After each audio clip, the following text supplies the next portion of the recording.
Sebelumnya, Assalamualaikum warahmatullahi wabarakatuh. Selamat siang Bapak Ibu semuanya.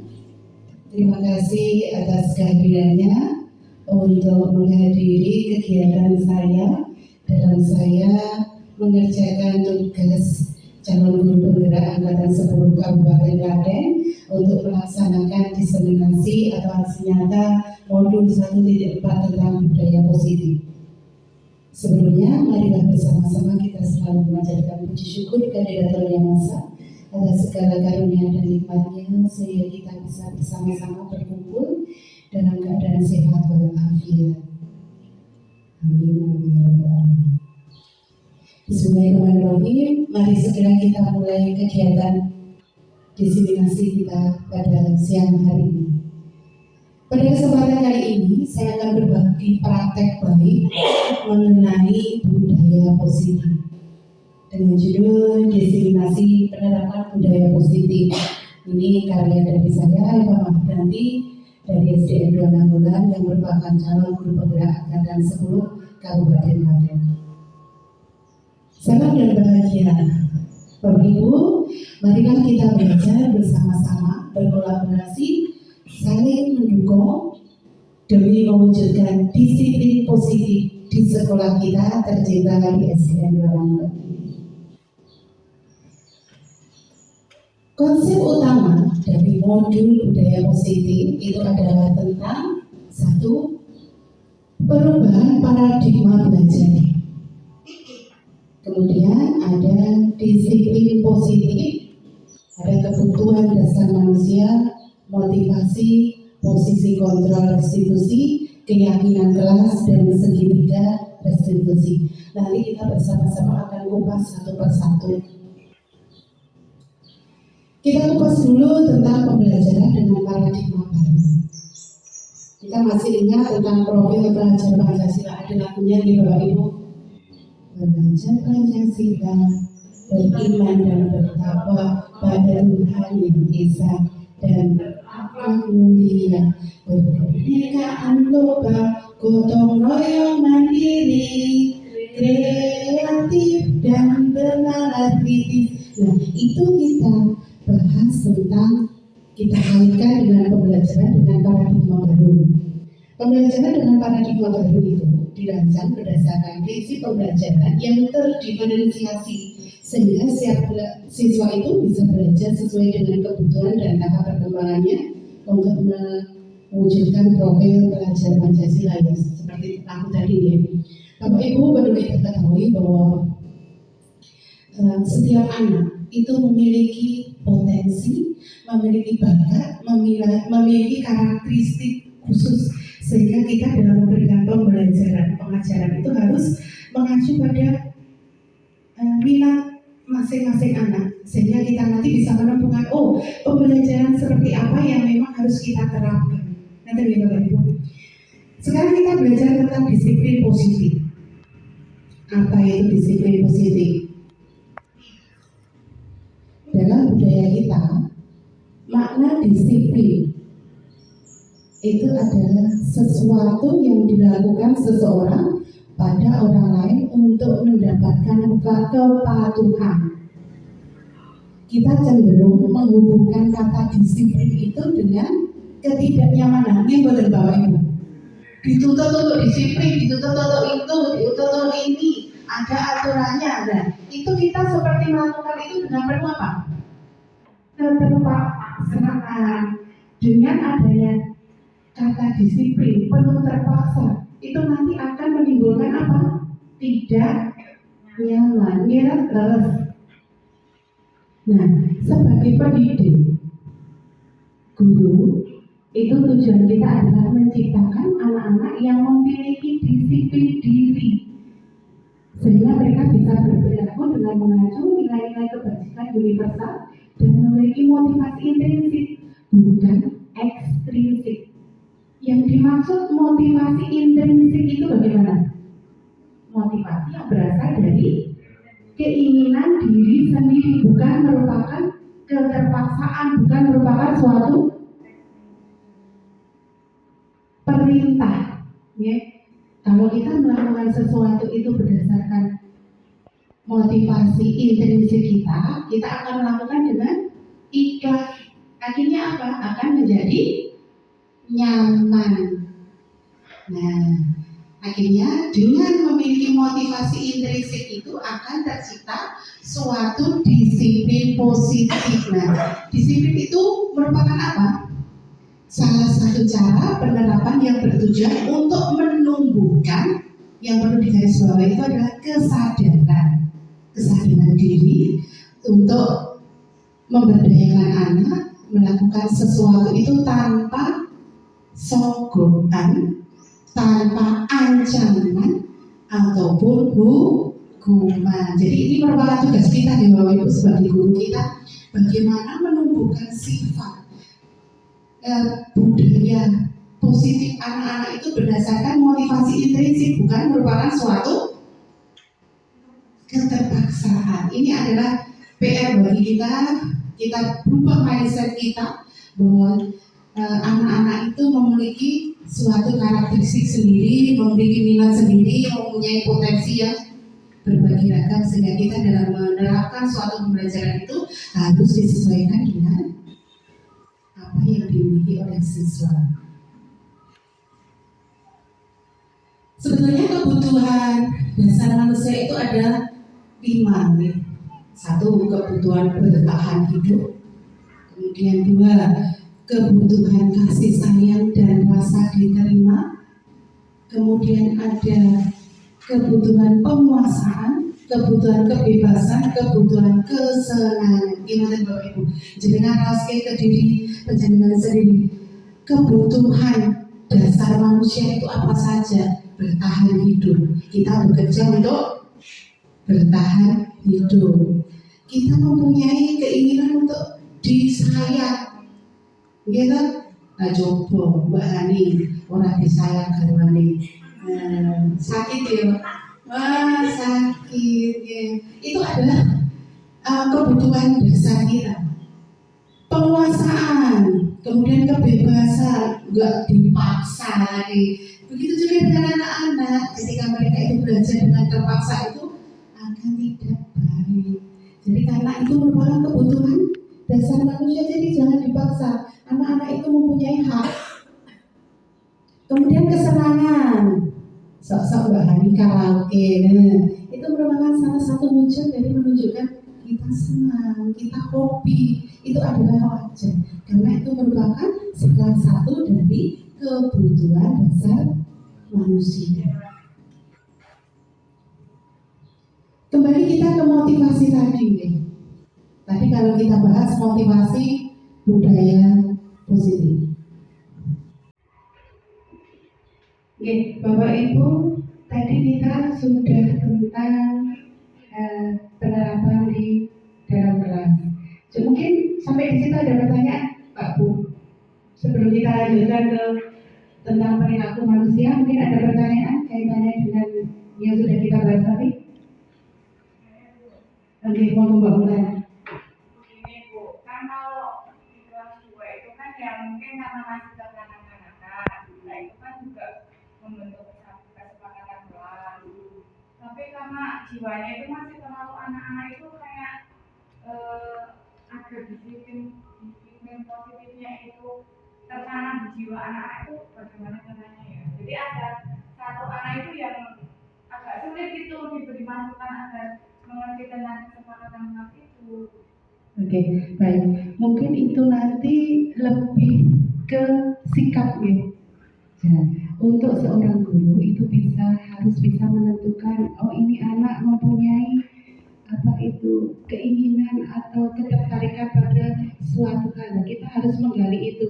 Nanti kalau kaitannya dengan suatu pelanggaran atau ketika anak itu tidak melaksanakan suatu kesepakatan, bagaimana kita menanganinya, bagaimana kita nanti memberikan solusinya, nanti kita akan bahas di materi sesudah ini. Nanti ada segitiga restitusi, bagaimana kita memberikan suatu solusi terhadap suatu masalah. Nanti kita akan bahas di situ. Kita tampung ya Mbak permasalahannya. Baik, nanti kita selesaikan di sesudah ini pembahasan tentang segitiga restitusi. Kita lanjutkan ke motivasi dulu ya. Motivasi perilaku manusia. Motivasi itu merupakan dorongan yang timbul pada diri seseorang secara sadar atau melakukan suatu tindakan dengan tujuan tertentu. Ya. Kenapa dilakukan? Itu adalah biasanya motivasinya itu satu, karena dia itu menghindari ketidaknyamanan dan hukuman. Ketika ada anak-anak yang melakukan suatu pelanggaran terhadap kesepakatan, ketika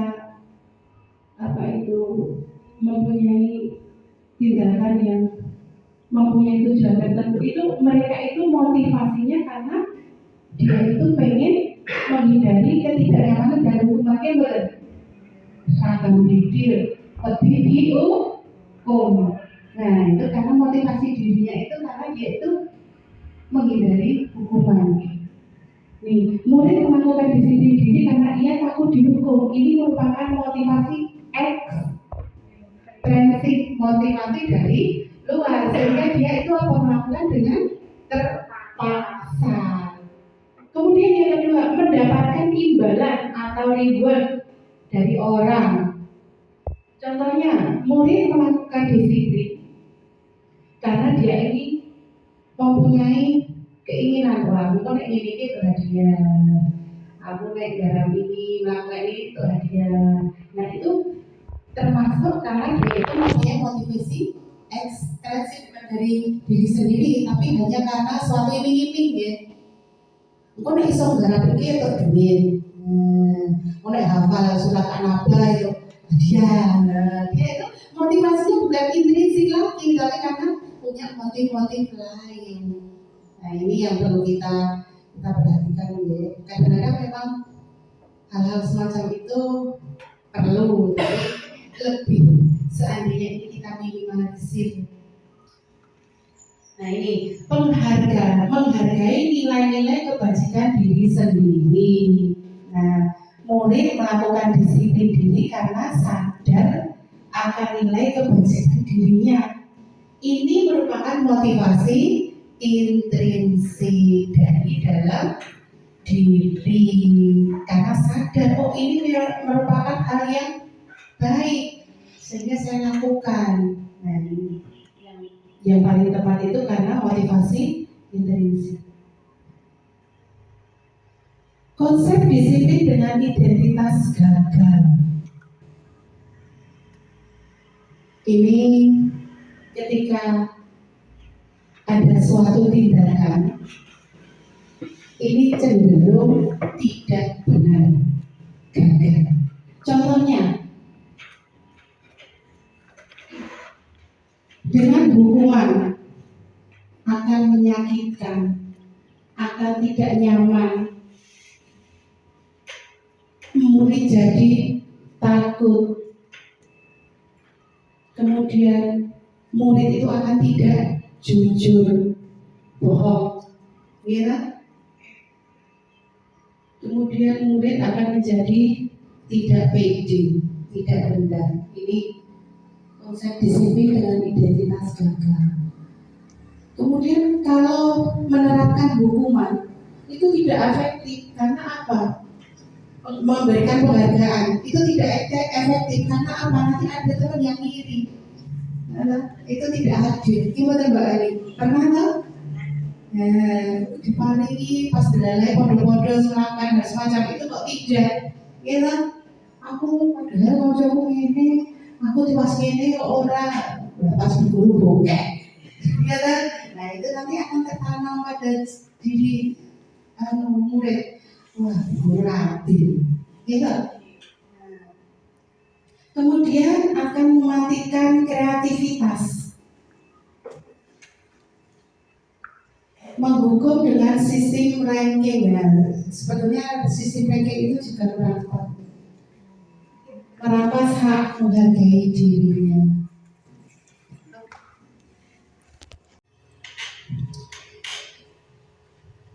Kita lanjutkan dengan konsep disiplin dengan identitas sukses. Kita bahas tentang konsekuensi dan restitusi. Konsekuensi dulu. Penguatan jangka pendek itu perlu monitoring, kemudian berkelanjutan, ada stimulus, ada respon. Dengan begitu murid akan menghormati peraturan. Kemudian restitusi. Dengan restitusi murid akan bertanggung jawab atas perilakunya, fokus pada pemecahan masalah jangka panjang, dan murid akan menghormati dirinya dan orang lain. Kemudian dia akan memegang kontrol diri, kemudian dia akan memperbaiki kesalahan. Dengan restitusi itu akan menimbulkan motivasi intrinsik. Konsep disiplin dengan pendekatan restitusi. Nah ini tadi agak menyinggung dari pertanyaan Mbak Mula, nanti kita masuk ke materi ini Mbak. Pendekatan restitusi, apa itu pendekatan restitusi? Restitusi itu adalah proses menciptakan kondisi bagi murid untuk memperbaiki kesalahan mereka sehingga mereka itu bisa kembali pada kelompok mereka dengan karakter yang lebih baik. Ciri-ciri restitusi itu bukan menebus kesalahan, namun belajar dari kesalahan. Kemudian memperbaiki hubungan, tawaran bukan paksaan.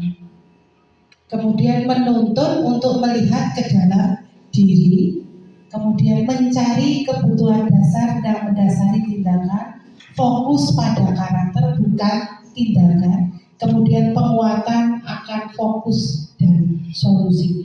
Jadi ketika kita menerapkan restitusi, itu yang didapat adalah solusi. Dan itu bukan suatu paksaan, tapi tawaran. Yang kita gali itu adalah motivasi intrinsik. Jadi anak-anak itu sadar bahwa itu tidak benar dari dirinya sendiri, kesadaran dirinya bahwa itu tidak benar, kemudian dia mencari solusi sendiri. Kita hanya menuntun anak untuk dapat menemukan solusinya sendiri. Perbedaan antara hukuman, konsekuensi, dan restitusi kita lihat satu persatu. Kalau hukuman, guru menghukum siswa dengan berdiri di depan kelas selama 10 menit. Kira-kira pernah nggak? Pernah melihat atau pernah mendapatkan bahwa ada guru yang melakukan hukuman? Lari berlahan dulu. Waktu saya kecil itu masih ya. Waktu kecil itu masih berlaku. Ngantuk, papan itu penghapus dia, itu hukuman. Dengan guru marah, itu kan sebenarnya guru marah, siswa nggak takut, lari. Nah, dia itu dengan kita bukan manut lagi atau bukan memandang, oh ini Pak guru ini, tapi lebih cenderung Pak guru galak, guru galak. Akhirnya mau siswa takut. Nah itu dengan hukuman. Kita sekarang kan konsekuensi. Guru memberikan konsekuensi untuk mengerjakan PR-nya saat istirahat atau mengerjakan saya 3 hari. Pernah ini? Ayo orang gak PR, nulis di P5. Saya juga gitu. Pernah. Tapi setelah nanti kita mengenal restitusi ini, kita mindset kita akan berbeda. Orang gak PR, gak P5, orang melaksanakan tugas. Babani baik terus seperti itu nih. Apa yang didapatkan? Kita bicara sebagai guru kelas, dan siswa itu yang dihormati adalah aturannya.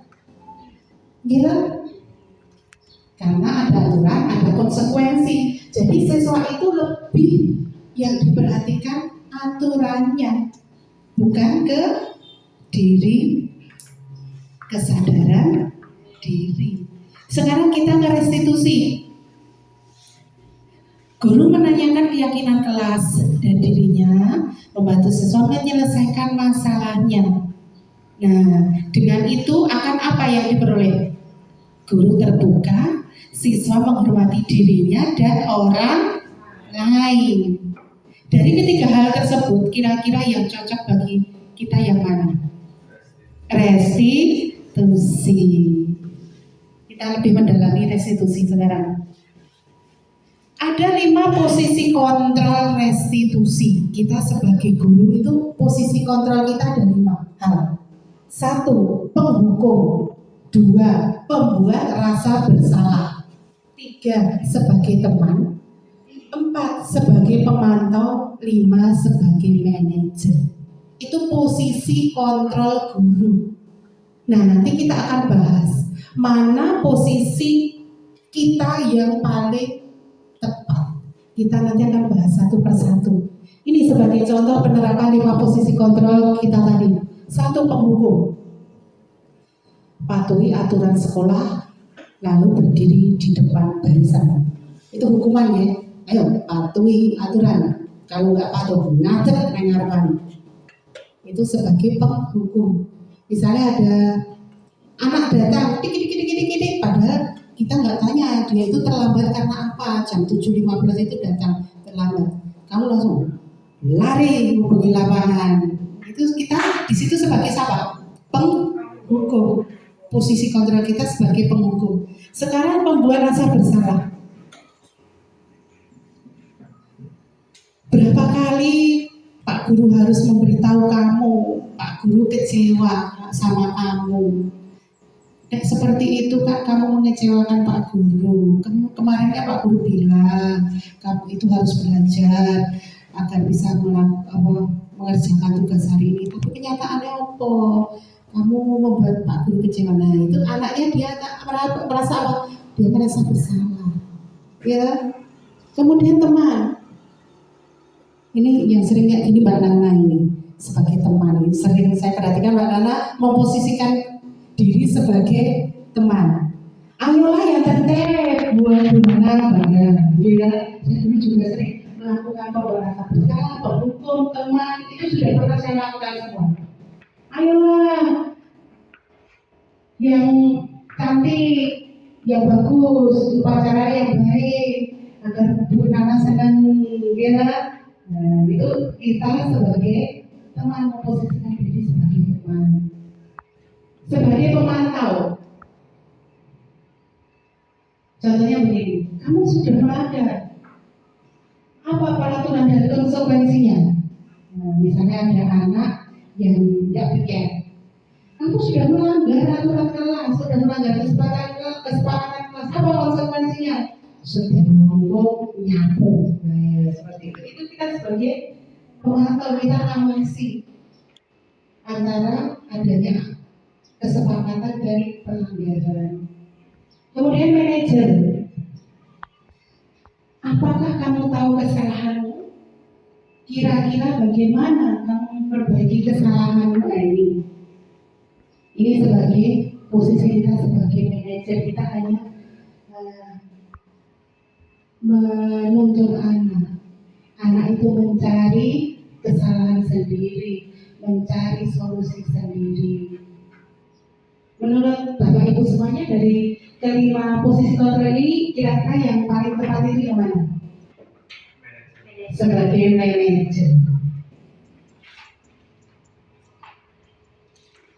Jadi semua pelanggaran semua itu kan kita perlu membuat sebuah keyakinan kelas agar sesuatu itu bisa berlangsung berjalan dengan baik. Itu dibutuhkan suatu keyakinan kelas. Mengapa? Keyakinan kelas. Ngopo kok ora aturan kelas? Kan sering ya kita salah kaprah. Peraturan kelas, tata tertib ya. Ya sekarang diubah, jangan peraturan lagi, jangan tata tertib lagi, tapi kita ganti keyakinan kelas. Kenapa keyakinan kelas? Mengapa kita memiliki peraturan tentang menggunakan helm pada saat mengendarai kendaraan roda 2? Mengapa kita memiliki peraturan tentang menggunakan masker dan mencuci tangan pada waktu COVID kemarin? Itu aturan ya.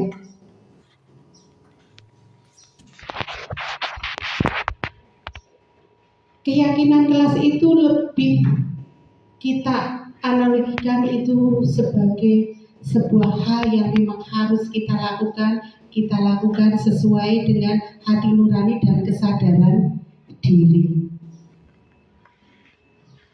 Kita kasih contoh ini tentang kegiatan membuat keyakinan kelas 5 yang saya ambil. Bagaimana caranya kita membuat keyakinan kelas? Itu adalah pertama yang kita lakukan, kita diskusi dulu. Dengan anak-anak kita diskusi dulu, karena untuk membuat keyakinan kelas itu harus muncul dari gagasan anak, bukan kita. Ya. Kalau lebih skupnya luas sekolahan, dalam kita membuat keyakinan sekolah, itu bukan kepala sekolah yang membuat peraturan, tapi atas diskusi kesepakatan seluruh warga. Ya, itulah bedanya peraturan. Kalau peraturan itu merujuk dari satu pembuat, tapi ketika keyakinan itu berdasarkan dari kesepakatan. Dari kesepakatan akan tercipta sebuah keyakinan. Keyakinan dibuat secara bersama-sama dalam keadaan disesuaikan dengan kemampuan. Nah, dimulai dari diskusi. Ada aturan-aturan seperti itu, kita lakukan diskusi, kemudian dirumuskan menjadi sebuah keyakinan. Kalau sudah kita sepakati keyakinan kelas itu, sebaiknya bagaimana? Kita tempelkan, ya, biar anak-anak itu bisa melihat, oh ini dilek-lek terus, ini sebenarnya kita sendiri loh. Maksud toh kita sendiri bikin mau kita langgar, gitu? Seperti itu. Contoh untuk keyakinan kelas yang sudah dibuat di kelas 5. Contohnya apa? Datang tepat waktu, memakai seragam yang ditetapkan, saling menghargai, mengerjakan tugas sekolah. Nah, ini mungkin anak-anak itu merasa, oh ini paling sering dilanggar, gitu. Oh ini paling sering anak-anak tidak melakukan. Oh casing telat. Akhirnya dibuat, ini enaknya gimana? Oh, dibuat sesuai tidak boleh terlambat. Terus memakai seragam yang benar, saling menghormati, saling menghargai, mengerjakan tugas sekolah. Ini saya ambil keyakinan kelas yang ada di kelas 5. Terus bagaimana caranya kita membentuk keyakinan kelas? Keyakinan kelas ini lebih abstrak daripada peraturan. Kemudian berupa pernyataan universal, dibuat dalam bentuk positif, rasa akeh-akeh, kok enggak?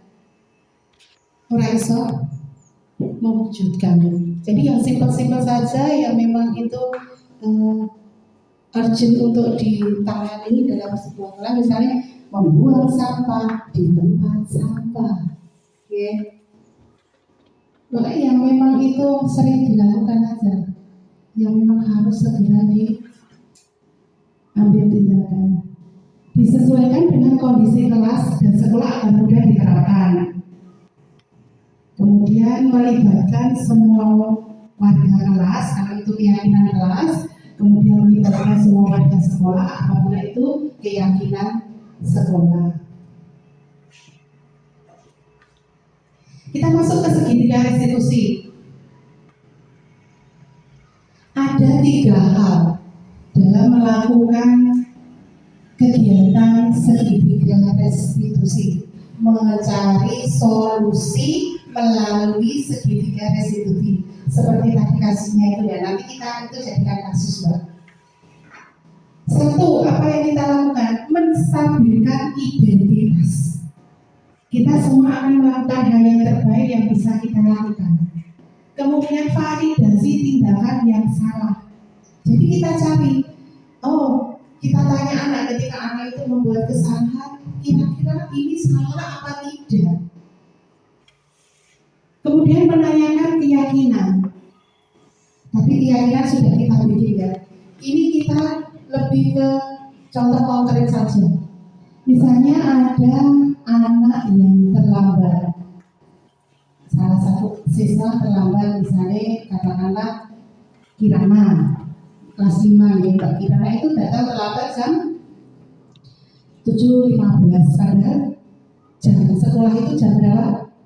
Jam 7. Nah, di situ itu kita jangan langsung sebagai penghukum, ayo lari, jangan.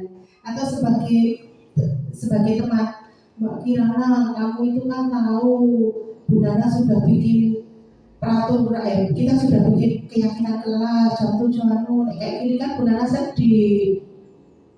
Itu membuat rasa bersalah. Terus sebagai teman, aduh nak, kamu itu loh piye to geng-geng jam itu jam 7:30 lagi tengah. Itu sebagai teman. Tapi kita posisikan sebagai manajer, kita menerapkan segitiga restitusi. Pas istirahat dipanggil ke kantor misalnya.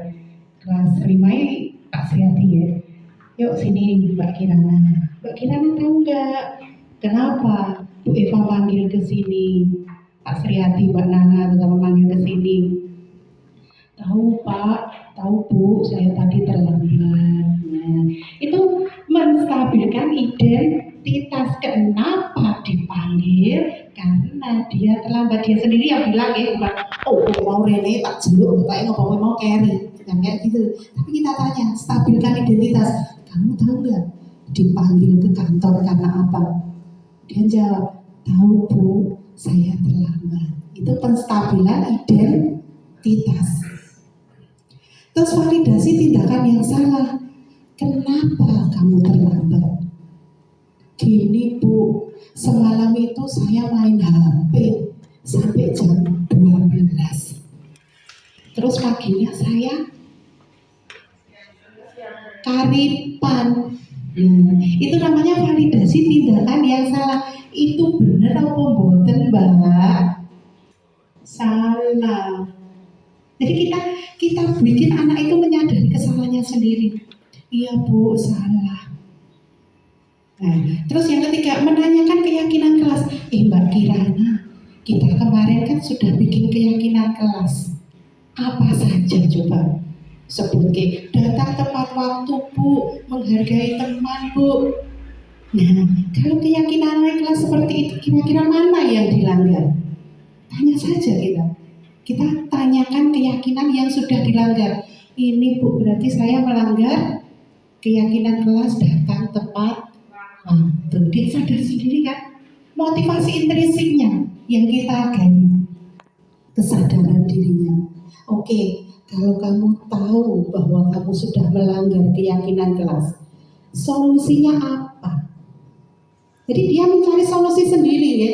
Dari kita menstabilkan identitas, validasi tindakan, menanyakan keyakinan, akhirnya akan mengerucut bisa didapatkan sebuah solusi. Iya Bu, kalau gitu besok saya nggak mau main HP lagi. Dan kenapa? Anak sadar. Posisi kita di situ sebagai apa?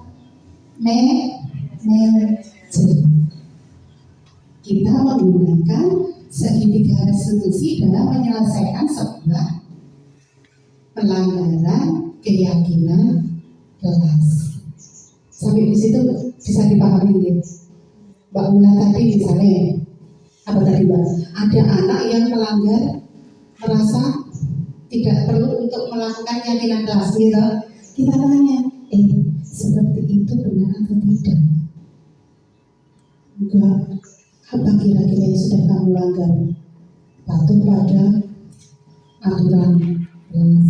Kalau gitu apa yang harus kamu lakukan? Ya Bu, besok saya akan berubah.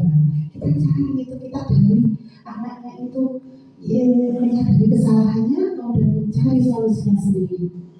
Itu akan berbeda dengan kita memberikan hukuman, hanya memberikan reward, iming-iming, kita berbeda. Ya. Berarti segitiga restitusi itu langkahnya satu, stabilan identitas, dua, validasi tindakan yang salah, kemudian menanyakan keyakinan kelas, akhirnya akan tercapai sebuah solusi. Ini bisa kita lihat contoh penerapan segitiga restitusi. Ya, escape dulu.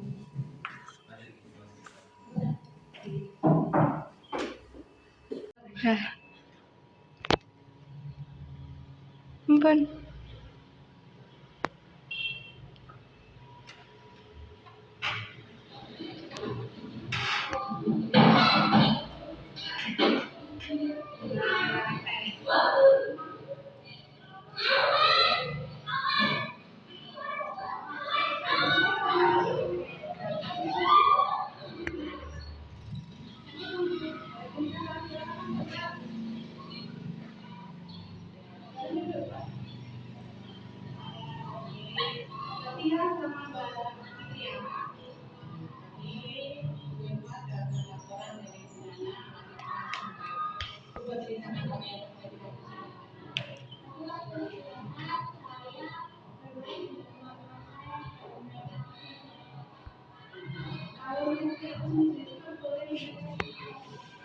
Segitiga restitusi ya. Ini namanya segitiga restitusi. Jadi ada 3 langkah tadi ya. Menanyakan keyakinan kelas.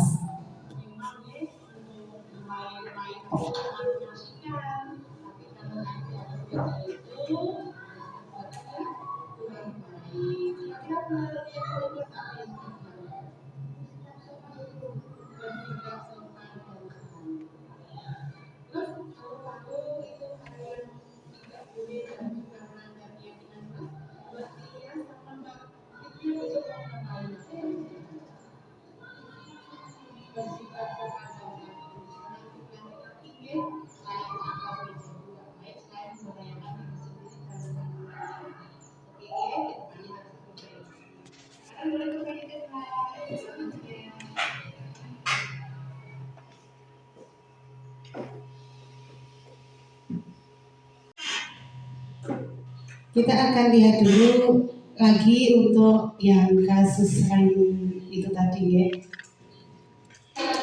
Ini ada anak yang terlambat.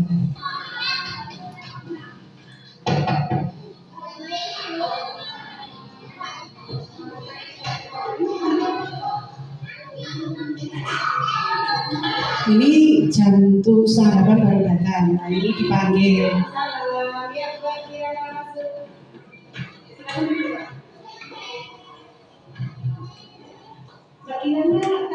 Jangan fokus permennya ya, permennya nggak bersih.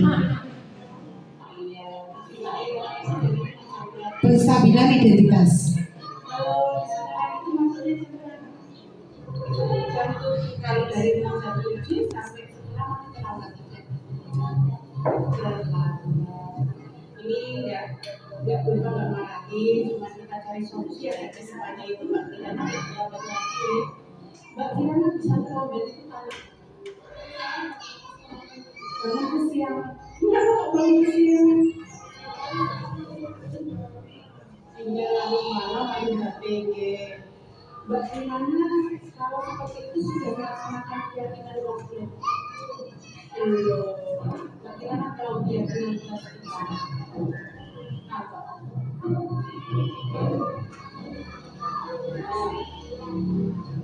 Iya. Terus jadi semua itu yang Mbak Kirana yang datang. Mbak Kirana awalnya itu melanggar keyakinan kelas, untuk kedepannya gimana biar nggak melanggar lagi?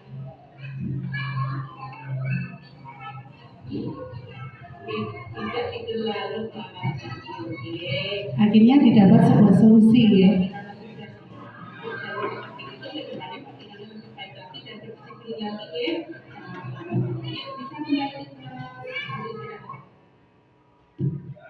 Terima kasih. Nah, itu tadi kita posisinya sebagai manajer. Kita mencari solusi dengan segitiga restitusi. Jadi dengan ini kan diperoleh kesadaran sendiri kan. Beda dengan misalnya ada anak-anak yang melakukan pelanggaran apa, mama besok pak polisi ini. Itu sebagai boleh seperti itu. Penghukum.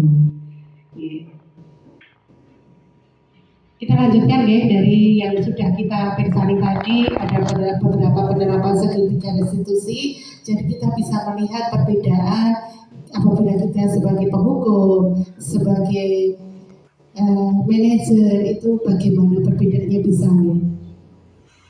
Kita lanjutkan ya. Dalam penerapan program disiplin positif, hendaknya guru itu memiliki standar kepribadian profesional dan sosial yang baik, di mana guru mampu berefleksi pada posisi kontrolnya saat ini, bagaimana perjalanan dirinya sebagai among manajer, posisi manajer yang menuntut murid menjadi insan yang mandiri, merdeka, dan bertanggung jawab.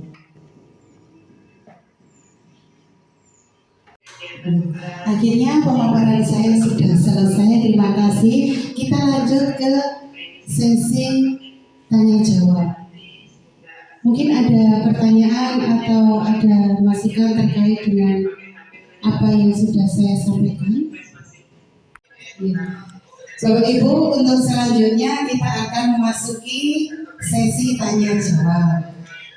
Persiapkan pertanyaan berupa kasus-kasus atau terkait anggapan atau masukan terkait dengan pemaparan saya. Tapi sebelum itu, untuk kita akan lebih semangat karena ini situasinya panas dan agak ngantuk, kita melakukan ice breaking dulu. Ya, semuanya berdiri terlebih dahulu. Kita akan tepuk semangat dan ditiru. Oke, begini ya Bapak Ibu. Nanti saya bilang tepuk semangat, dan di dung dan di dung ya, dan di dung. Tepuk semangat, dan di dung dung se semangat.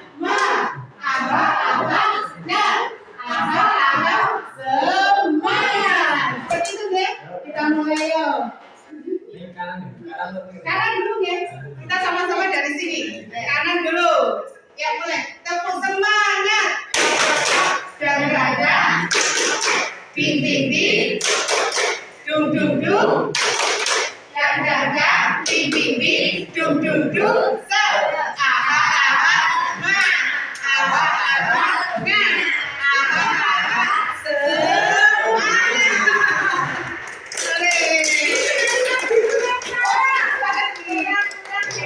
sekarang saya lagi yang di depan Pak Sriadi.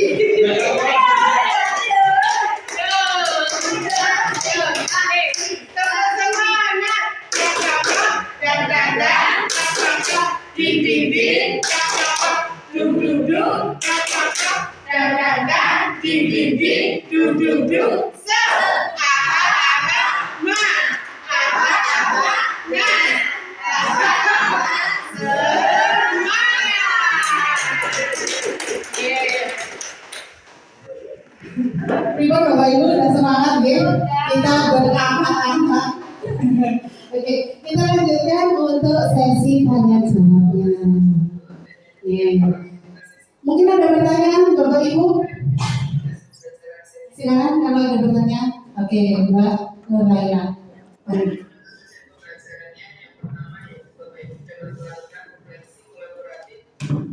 Bu Eva izin bertanya, kenapa restitusi penting bagi siswa?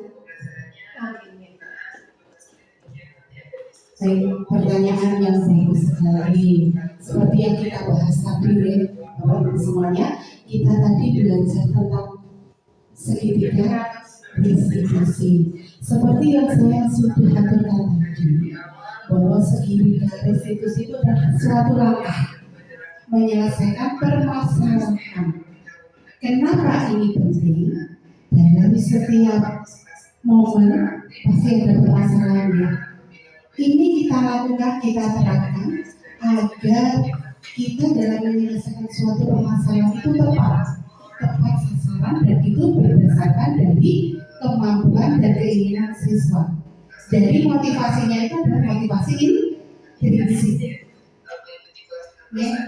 Kalau seandainya kita menggunakan posisi kontrol yang lain, misalnya sebagai penghukum atau sebagai teman atau sebagai pemantau, tanpa menggunakan segitiga restitusi, itu nanti hasilnya akan berbeda. Hasilnya itu akan lebih berkelanjutan dan berdasarkan dari diri sendiri. Kalau dia sudah mempunyai kesadaran diri sendiri, dia akan melakukan dengan tanpa keterpaksaan. Ya, segitiga restitusi itu adalah menurut saya itu adalah suatu langkah penyelesaian yang memang disesuaikan dengan kondisi masing-masing orang. Betul ya? Bisa dipahami ya? Bisa diterima? Oke. Mungkin ada pertanyaan lain? Oke, monggo Mbak Nana. Sebelumnya terima kasih atas kesempatan yang kami berikan. Saya izin bertanya ya Bu Ella, mengenai tadi kan ada pemberian reward. Nah, untuk pemberian reward, apakah pemberian reward itu sama dengan pemberian ujian? Nah, jika pemberian ujian, apakah juga dapat menimbulkan rasa iri antar anak, antar siswa?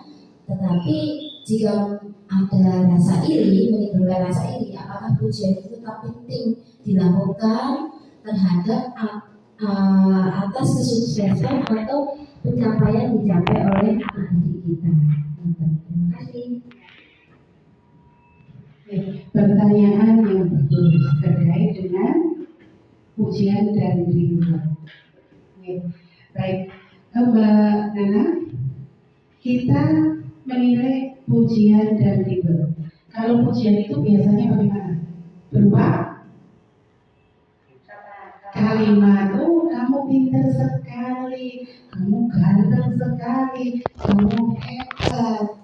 Itu kita tidak perlu menggunakan benda, hanya sebagai motivasi. Beda kalau reward. Reward itu penghargaan. Itu biasanya bisa berupa barang, bisa berupa benda, contoh bintang, ya, terus permen, bahkan ada yang uang, itu sama. Tujuannya adalah memberikan motivasi.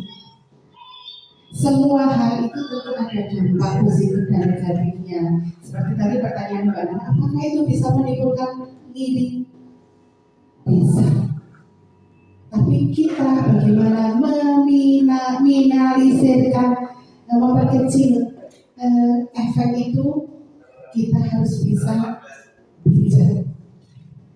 Jadi satu dengan yang lainnya itu kita bikin sama.